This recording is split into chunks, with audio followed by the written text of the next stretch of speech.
Primeiramente, e antes de começar a apresentação, é bom deixar claro que esse trabalho foi construído com o propósito de ser apresentado no componente curricular Direitos Autorais, ministrado pela professora Patrícia Aurélio Del Nero, da Universidade Federal do Sul da Bahia, pelos discentes Emanuele Santana, Isabela Fernanda, Mariane Santos, Matheus Costa e eu, Tennyson Alves. O texto que ficamos responsáveis por apresentar tem o título de Observâncias de Direitos Autorais na Sociedade Informacional, Lições do Marco Civil da Internet Brasileira, dos autores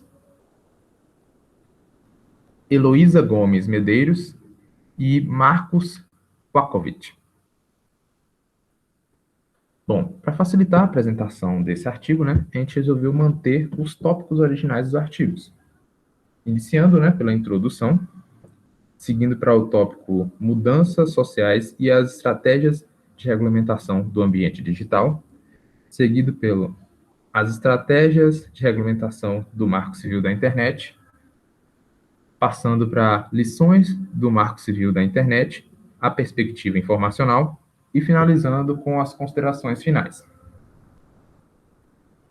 Bom, logo na introdução, o autor já traz a importância da existência de qualquer tipo de legislação que tem o intuito de concretizar ou fazer valer os direitos do autor, ou industrial, que algum titular possa ter por algum tipo de obra, Ou seja, é necessária a existência de algum tipo de legislação para que evite que terceiros não autorizados possam causar algum tipo de prejuízo, nesse caso econômico, para esses titulares, fazendo algum tipo de circulação dessa obra, sem autorização dos autores e sem a devida passagem de lucro para esses autores, E ele também salienta a importância da existência de qualquer tipo de sistema assim que possa garantir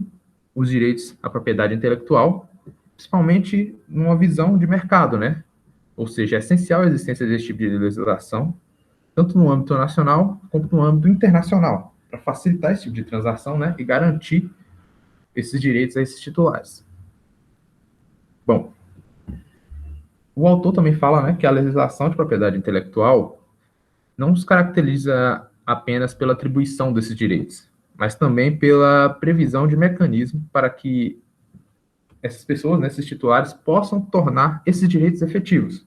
Ou seja, tem que ter um método de cobrança. Ou seja, se alguém utilizar essas obras de forma indevida, tem que ter um método necessário e próprio, e legal, para que esses autores, esses indivíduos, possam cobrar ou o repassamento de um lucro ou a vetação dessa circulação dessa obra, se assim eles desejarem.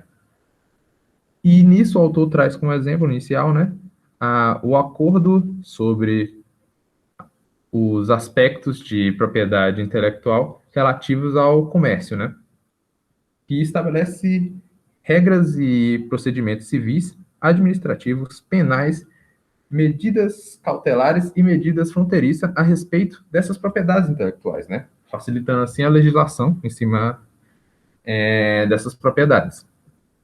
O autor também fala, da importância que isso vem ganhando, Óbvio que sempre teve relevância, principalmente na questão comercial, dessas obras, mas ele traz a importância maior nos dias atuais, principalmente no que diz respeito às complexidades do ambiente digital, que, por bem ou por mal, facilita essa circulação de informações, Ou seja, facilita os métodos que as pessoas possam utilizar, sejam para facilitar a circulação de informação de forma devida, Ou seja, com os direitos autorais em dia, com todos os royalties pagos, ou também na circulação de propriedades intelectuais de forma pirata.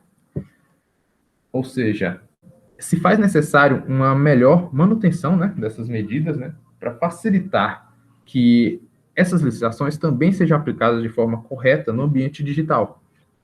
E é nisso que esse texto como eu posso dizer, se aborda mais, né? Ele se foca mais nessa questão. Bom, com as várias alterações que o ambiente digital e a internet, né, como um todo, trouxe, né, para o mundo, vários países começaram a, como eu posso dizer, buscar sugestões, né, e iniciar algumas iniciativas de criação de legislação para resolver essas demandas, né, que a regulamentação da internet pedia, né, para combater, principalmente, esse tipo de crimes, né, virtuais, né, no caso a pirataria que eu citei anteriormente. No caso do Brasil, houve a criação do Marco Civil da Internet, né, pela Lei número 12.965, de 23 de abril de 2014, né, que retrata os anseios da sociedade brasileira, né, a respeito de resoluções para as demandas que vinham sido pedidas, né, pelo surgimento do ambiente digital, né. E essa lei, ela basicamente estabelece alguns princípios e garantias, né, direitos e deveres no uso da internet, né, mas ela não responde diretamente no que diz respeito aos direitos autorais na internet. Apesar do tema ser debatido dentro dessa lei, sim, mas ela não é focada especificamente nisso. Bom, o texto também traz alguns dados bastante importantes, né, sobre essa lei, que eu considerei bastante relevantes, que diz respeito, por exemplo, à própria elaboração, né, que consistiu em basicamente, pode ser dividida em duas fases, né, a primeira, que é a fase colaborativa, que foi de 2009 a 2011, né, que utilizou uma plataforma aberta, né, no caso uma plataforma online, para receber sugestões, críticas, ampliando o debate, né, para todos os setores da sociedade.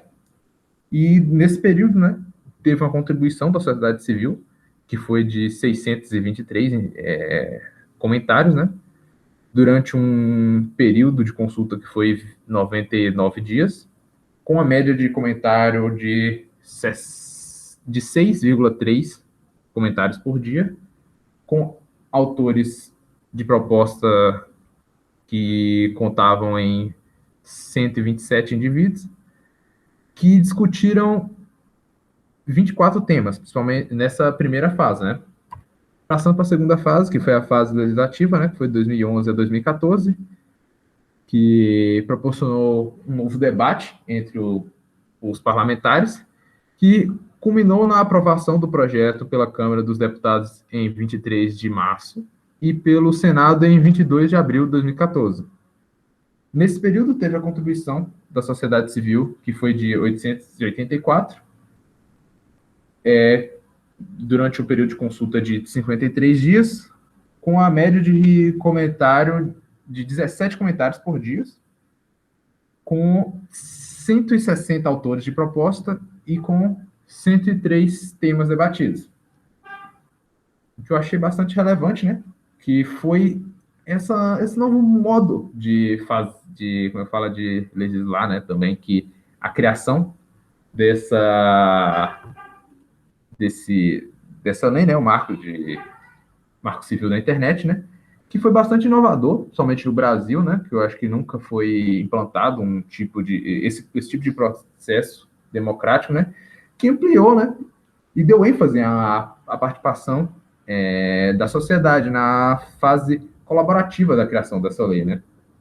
O que eu acho que foi bastante relevante, né? Justamente pelo caráter inovador que essa lei também demandava, né? Que ela ia legislar pela internet, que em 2009, que apesar de não ser, como é que eu posso dizer, em 2009 foi quando ela começou a ser iniciado o processo, né, de legislação dela, que apesar de já existir há bastante tempo, né, no Brasil, ele ainda era a internet ainda era relativamente novo para os seus habitantes, né, e ter a participação deles na construção dessa lei foi bastante importante. Bom, e para finalizar, né, a introdução, Os autores trazem o objetivo do artigo, né? Que é ressaltar o significado do Marco Civil da Internet brasileira, né? Para as questões de remoção de conteúdo que infringe os direitos autorais da internet, como um mecanismo de observância dos direitos diante das mudanças que ocorrem na sociedade informacional, né? Ou seja, basicamente é trazer os mecanismos desenvolvidos pelo Marco Civil, né? Que tem o intuito de combater esse tipo de crime, né? No caso, a pirataria, né? Entre outros, que possam envolver a questões de direitos autorais, né? E mostrar qual foi a resposta, né? Que a legislação tem para essas mudanças, né? Que vieram com a internet, né? E o meio digital. Agora eu vou falar um pouco sobre as mudanças sociais e as estratégias de regulação ambiental digital. Como nós sabemos, a internet e os computadores, eles são os principais marcos da sociedade informacional, né? Só que atualmente eles não representam somente as novas tecnologias de comunicação e informação, que são conhecidas como as TICs. Essas TICs, além das funções que eu apresentei anteriormente, que é comunicar e informar, ela permite também que haja formas de compartilhamento e de transformação de informação. E dessa forma acaba gerando mais conhecimentos especializados, que também são úteis na prática em todos os campos de interação humana, né? Que no âmbito cultural, educacional, econômico, político e também no social. E, sendo assim, acaba tornando a informação mais abundante. E as atividades executadas por meio dessas TICs, ela objetiva tanto o mercado e o desenvolvimento, quanto realizações amadoras em bases não comerciais. Pode passar. Essas novas tecnologias, embora elas tragam benefícios para a sociedade, a gente deve partir do pressuposto de que ela não é neutra. Então, ela pode implicar tanto em acesso quanto em restrição, só que isso vai depender muito das regras, princípios e valores que são atribuídos aos seus desenvolvimentos. E esse bem informação, ele envolve diversos interesses jurídicos, né, que tem a finalidade de regular essa informação. Então, quando a gente fala de regular a informação, significa submeter o acesso e a comunicação de diversas informações a regras e condutas de controle jurídico administrativo. Ou seja, é basicamente ditar normas que giram em torno do uso e distribuição, né, dessas informações. E mas no caso que elas tenham algum tipo de proteção. Por exemplo, quando envolve privacidade, imagem, informação sigilosa, e também obras protegidas por direito autoral. Então, nesse cenário, também tem a liberdade de circulação de informação que não são protegidas. Então, a gente deve considerar que são objetos de ponderações legais. Pode passar.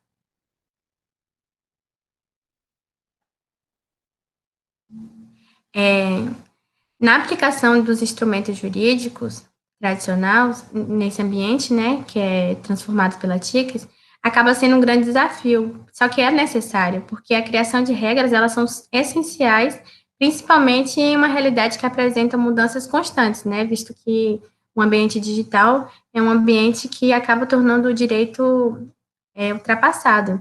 Então, com isso, foram criados alguns modelos, como o soft law, e foram as primeiras regras que surgiram no âmbito, né, dessas novas tecnologias, e envolve a ideia de cyberespaço. E esses modelos eram nomeados de autorregulatórios. Só que ele funcionava a partir de normas e códigos de condutas criados pelos próprios usuários. Então, eles acabavam sugerindo um estado de anarquia, ou seja, livre do direito estatal. Só que esse pensamento ele foi parcialmente alimentado pela Declaração de Independência do Cyberespaço, que foi publicada em 1996 por John Perry. E nessa declaração, acredita-se que o cyberespaço ele possui contrato social e suas regras são auto-critones. O que significa isso? Que apesar de sua origem ser livre, acredita que o software é tido como um bem protegido por direitos de propriedade intelectual, onde o código-fonte ele não faz parte integrante das informações que são constantes no programa. Inclusive, quanto a isso, é importante salientar que o software livre ele está fundamentado em 4 liberdades, que eu vou ler aqui agora. A liberdade para executar o programa da maneira e razão que for conveniente para o usuário, a liberdade para modificar o programa de acordo com suas necessidades, a liberdade de redistribuir cópias de forma onerosa e gratuita, e, por fim, a liberdade de distribuir versões modificadas do programa. E falando de cyberespaço, é muito importante falar dos cyberlibertários, que são grupos que acreditam na internet como meio de alcançar o individualismo, ou seja, sem o controle dos governos centrais, que é o que eu falei anteriormente, né? Então, eles creem que o cyberespaço é um mundo onde todos se comportam com os mesmos valores e acreditam na bondade humana. Então, só que é um mundo totalmente diferente do mundo físico. E isso acaba resultando na rejeição dos princípios industriais. Por isso, eles defendem a não interferência estatal, né, que é algo que pertence ao mundo físico.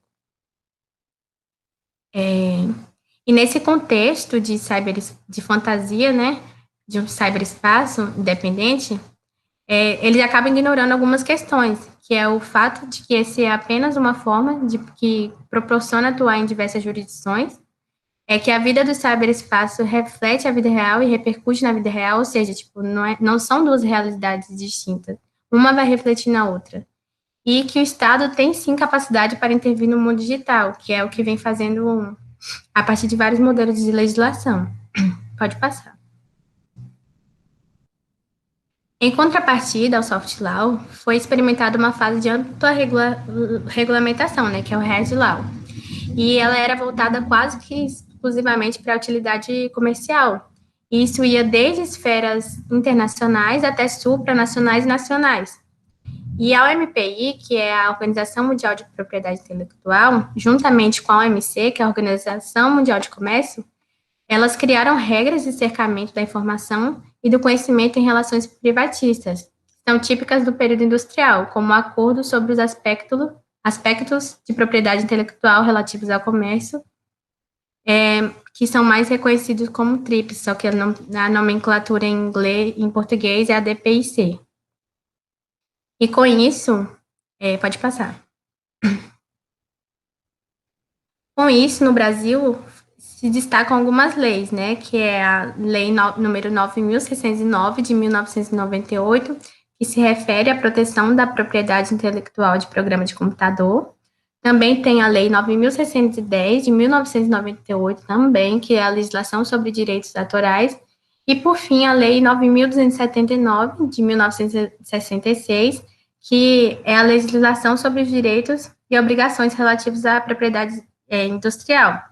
E esse é o meio que é mais habitual e que também é mais escolhido por titulares de direito, né, da propriedade industrial, porque, por um lado, traz maior segurança, clareza, e que acaba envolvendo o aparelho estatal, que faz valer apenas os direitos, porém, por outro lado, essas iniciativas que são realizadas acabam tendo exercendo uma grande influência na mudança de leis de propriedade intelectual. Pode passar. Então, com tudo isso, a gente percebe que as soluções regulatórias da atualidade, elas devem ser mais sofisticadas. Por quê?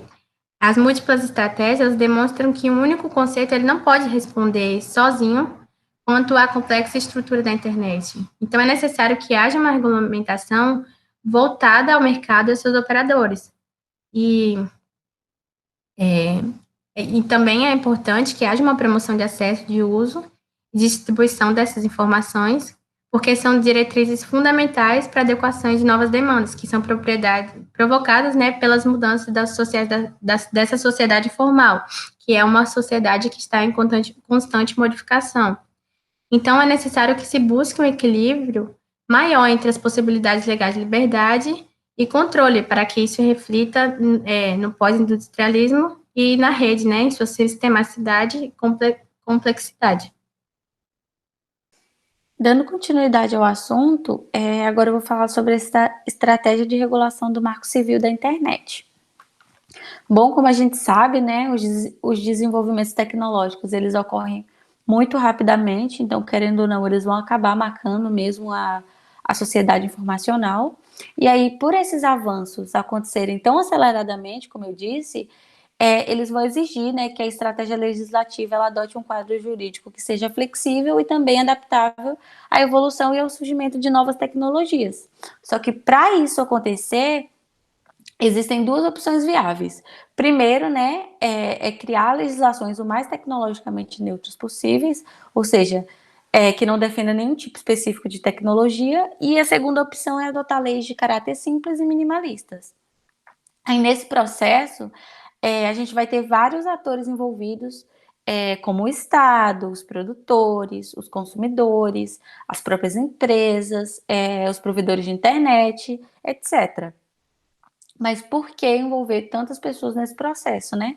Basicamente é porque cada um desses indivíduos tem seus próprios interesses, eu acho que isso é meio óbvio, e é por isso que eles vão ser envolvidos nessa questão, né? A fim de encontrar padrões mesmo de como a sociedade informacional ela deve ser regulada.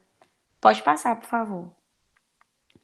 Aí um outro ponto é que para se regular a sociedade informacional, a gente vai ter pelo menos 5 principais desafios políticos, que inclusive depois eles podem até vir a destacar quais transformações legislativas vão ser necessárias para essa regulação, né? Então, primeiro, a gente tem que verificar se é possível aplicar ou adaptar leis e políticas que já existem ou se vão ser necessárias novas leis. Aí, no caso dessas novas leis, né, como formular respostas que sejam razoáveis e proporcionais a elas. Depois, como elaborar leis que vão ser suficientemente flexíveis para conseguirem se adaptar a essas rápidas mudanças de circunstâncias que eu citei.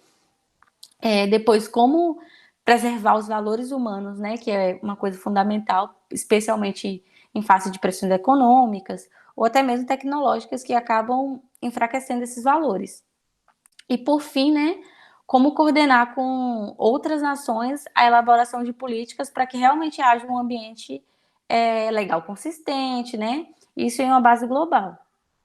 Então, a partir disso, né, só para fazer um apanhado geral mesmo, o que a gente entende é que um quadro regulatório ele vai englobar tanto novas leis quanto leis antigas, né? Algumas talvez precisem de adaptações, outras talvez nem precisem dessas modificações.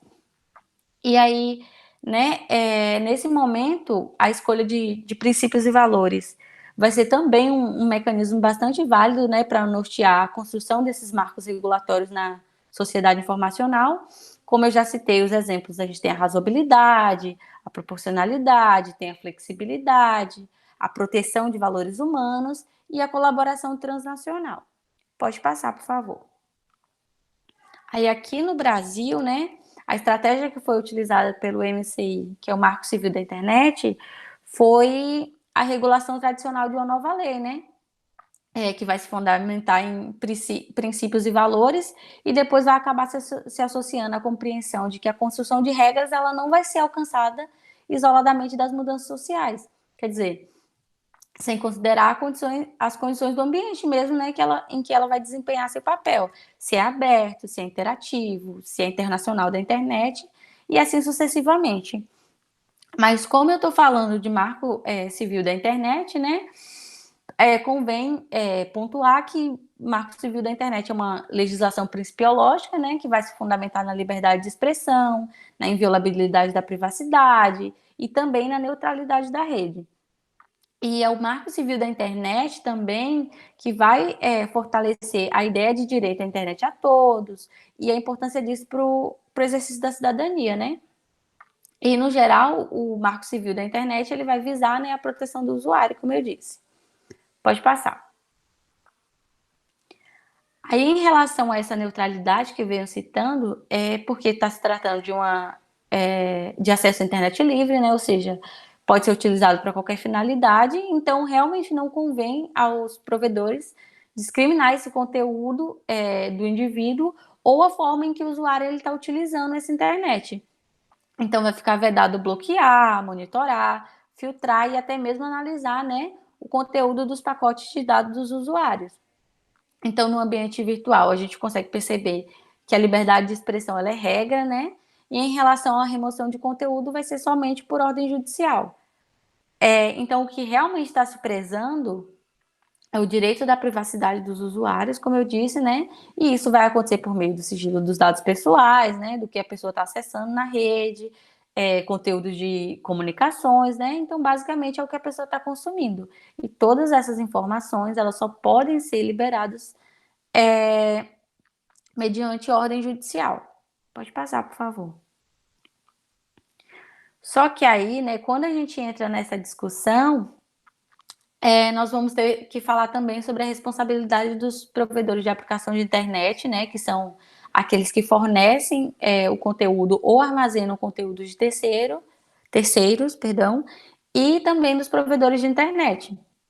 Então, nós temos no Marco Civil da Internet, nos artigos 18 e 19, que esses provedores eles não vão ser responsabilizados civilmente por danos que são consequentes de conteúdo gerado por terceiros, mas se após ordem judicial esse provedor de aplicações de internet ele não remover o conteúdo que é apontado como infringente, ele pode sim ser responsabilizado civilmente por danos que são decorrentes de conteúdo gerados por outra pessoa. Isso é claro que vai ser dentro do prazo estipulado, né?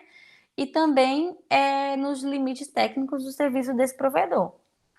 Então, como eu disse, só para enfatizar mesmo, o provedor ele só vai ser responsabilizado quando não ocorrer a retirada de conteúdo mediante ordem judicial. E aí essa modalidade ela fica conhecida como notificação judicial retirada.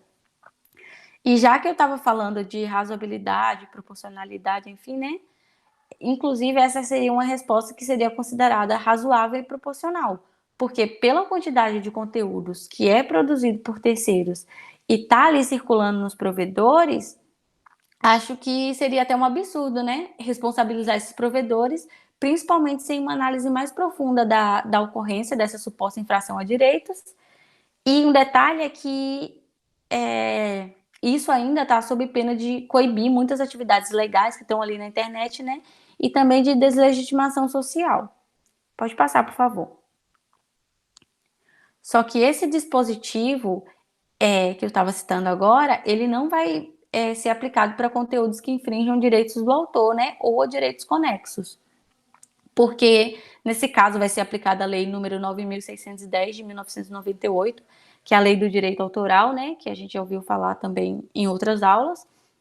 E que, apesar de diversas iniciativas de reforma, até o momento a gente ainda não possui nenhuma norma sobre o tema para o ambiente digital.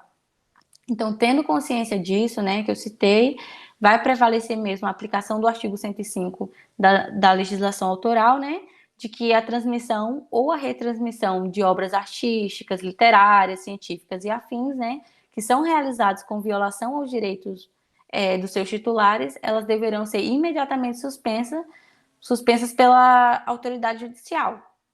Então, o que acontece é o seguinte: enquanto não houver nenhum mecanismo judicial que obrigue esse provedor a remover conteúdo X, né, ele quem vai decidir, a partir de seus termos de uso, se esse conteúdo ele vai ser removido ou não. Mas se, por exemplo, o provedor é notificado extrajudicialmente e após as análises realmente for confirmado de que se trata de uma infração a direito, aí nesse caso, né, então é realmente recomendável que esse conteúdo ele seja removido. Mas caso contrário, né, se o conteúdo ele não infringe direitos, nenhum tipo de direito ou coisa do gênero, então realmente deve se prezar pela manutenção desse conteúdo, isso em respeito ao direito de liberdade de expressão. Boa tarde, gente. Aqui é a Isabela. E dando continuidade com a apresentação, né, eu vou falar com vocês agora um pouquinho sobre o tópico Lições do Marco Civil na Internet, a perspectiva informacional. Então, assim, né, no que tange à realidade digital, ela tem uma tentativa de adaptar as leis dos direitos autorais a esse meio virtual, já que o Marco Civil da Internet, ele não estabelece regras específicas sobre a observância dos direitos à propriedade de informação. Como exposto por Mariane, nós vimos que o Marco Civil ele vai visar a liberdade ou então o livre fluxo de informação. Já a Lei dos Direitos Autorais, ela vai estabelecer a propriedade das informações por meio de direitos exclusivos. Então, assim, né, por eles terem, essas duas leis terem objetivos opostos, muita gente pode subentender que elas são mutuamente excludentes, mas não é verdade, porque elas vão poder ser associadas, né? E assim, para início de conversa, é importante ressaltar que, juridicamente, a informação ela vai estar associada à liberdade, que é o direito de liberdade de informação, né? E esse é um direito humano que a autora até traz como um dos pilares do Estado Democrático de Direito. E assim, né, a partir dele, a pessoa ela pode se manifestar, ela pode trazer à tona suas ideias, seus pensamentos, crenças, opiniões, e além disso, ela pode receber ou então saber de qualquer tipo de fato ou informação verdadeira. E aí a gente ressalta, né, o quanto isso promove o debate livre de ideias e o exercício da própria democracia. Quando a gente acessa novas informações, nós podemos ter um novo ponto de vista, né, ter novas opiniões. E assim a internet ela tem um papel fundamental nessa participação popular e liberdade. Principalmente porque nesse meio, os indivíduos eles não vão precisar de nenhum intermediário para distribuir, para liberar o acesso a essas informações, né? Mas aí, diante disso que acabou de ser exposto, né, a gente chega a uma questão. E aí, dá para conciliar essa liberdade com a proteção da informação? Essa é uma questão que eu até quero, anotem ela aí, que pode ser trazida para o final da nossa apresentação, né? Porque ela trouxe muita reflexão, fez a gente daqui do grupo queimar muito neurônio. Mas, prosseguindo, né? É importante falar que a informação em si, ela não pode ser um objeto de direito exclusivo, já que ela não é diretamente apropriável, né? Ela é livre e pode ser replicada e distribuída para quem tem interesse. Mas nós vamos ter uma barreira, né? Porque isso vai esbarrar quando chega nos bens intelectuais, porque eles vão ser protegidos pelos direitos de propriedade intelectual. Então, a partir daí, a informação ela vai ter que cumprir os requisitos, né? Os requisitos que são estabelecidos nessa obra, seja ela científica, literária ou artística, se manter protegida pela lei. E assim, muitas vezes, né, essa barreira ela acontece por causa do mercado e da própria teoria da alienação, porque isso é uma forma de proteger, né, contra a concorrência. E também porque existe uma cultura que o direito autoral ele é uma premiação do criador. Então, os autores eles vão até trazer que no capitalismo, muitas vezes, pensa-se mais na recompensa pela criação do que nos próprios benefícios que vão ser trazidos pela divulgação dessa informação para toda a sociedade, né? Mas, assim, um outro ponto que eles vão trazer é que, nesse ambiente virtual, o Marco Civil da Internet ele não vai ter a capacidade de acompanhar o fluxo de informação que está no ambiente digital. Então, o provedor da internet ele não vai conseguir saber qual informação tem direito autoral e qual não tem.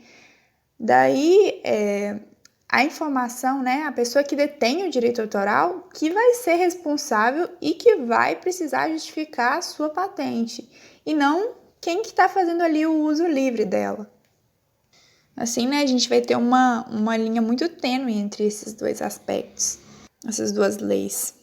No texto, os autores eles vão até falar que um aspecto positivo do Marco Civil da Internet é justamente ele não abordar os direitos autorais e visar, né, o princípio da liberdade de informação, já que essa interrelação entre as obras livres e as obras protegidas, elas vão auxiliar na criação de novas obras e vão promover o desenvolvimento, né, econômico, social e até mesmo democrático.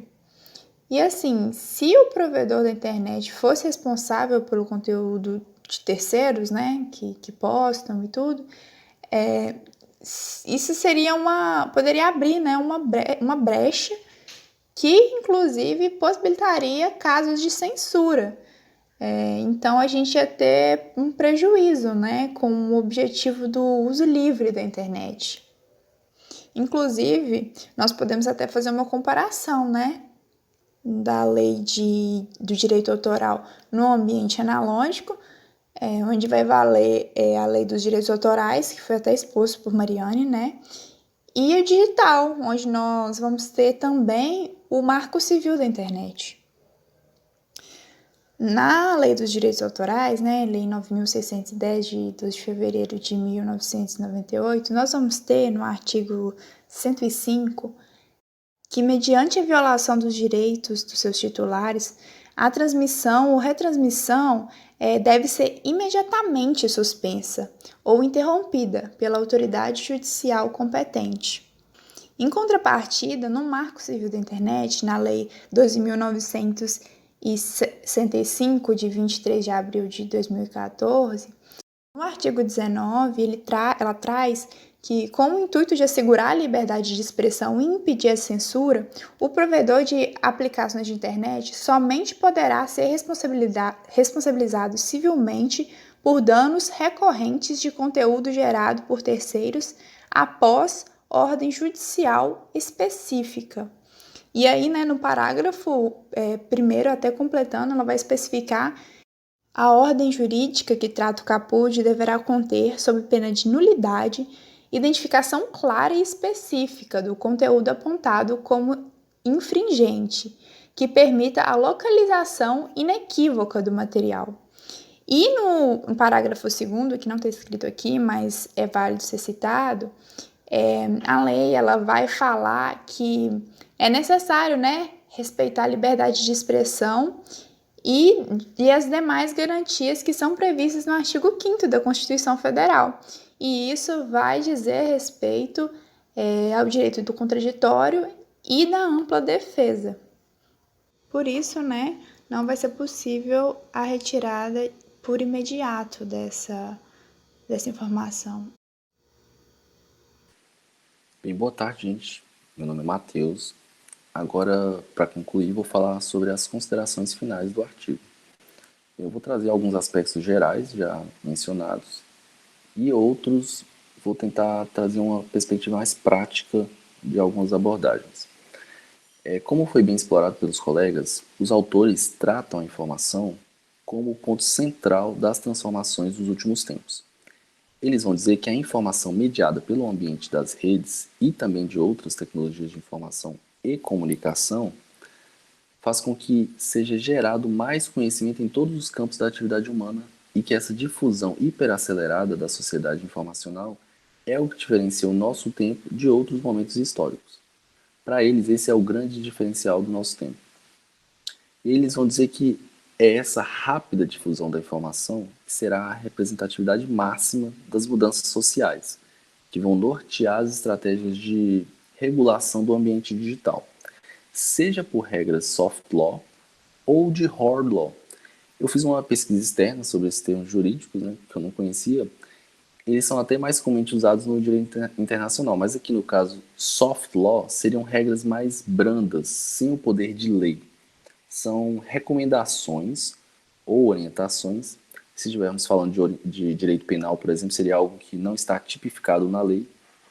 Fazendo uma analogia aqui, por exemplo, com o nosso ambiente acadêmico de aula, soft law seria, por exemplo, quando um colega ou professor está falando aqui no Meet e todos fecham seu microfone, para não atrapalhar a fala de quem está com a palavra. Ou seja, é algo que foi convencionado, pactuado entre a gente. Não há uma determinação escrita sobre isso, mas nós respeitamos. Já o hard law tem uma formalidade maior, uma previsão legal que determina sobre um tema. Enfim, os autores ainda dizem que o Marco Civil da Internet manifesta ter encontrado uma tríade de princípios e valores na liberdade de expressão, na inviolabilidade da privacidade e na neutralidade da rede.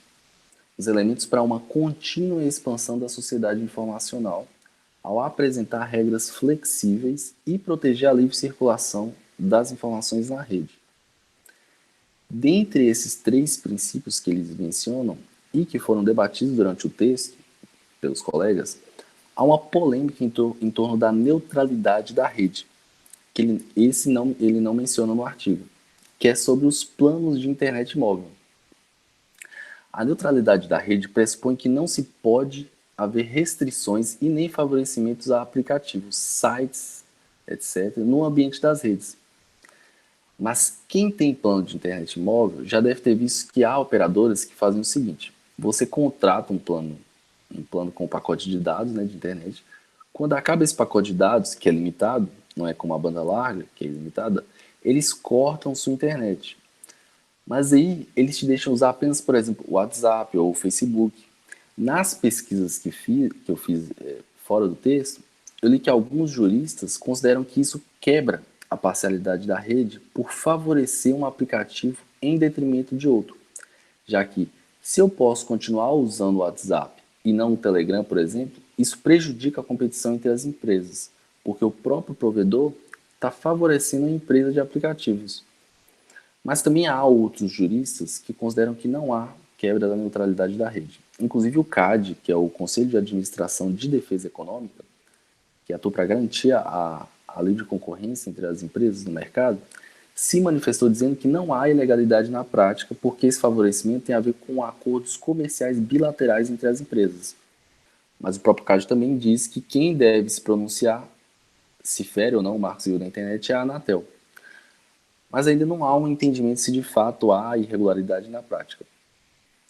Os juristas que defendem que não há irregularidade dizem que o Marco Civil da Internet, quando debateu sobre a neutralidade da rede, tratou de casos mais graves, não esses casos mais específicos, como um boicote a um site ou aplicativo pelo provedor de internet.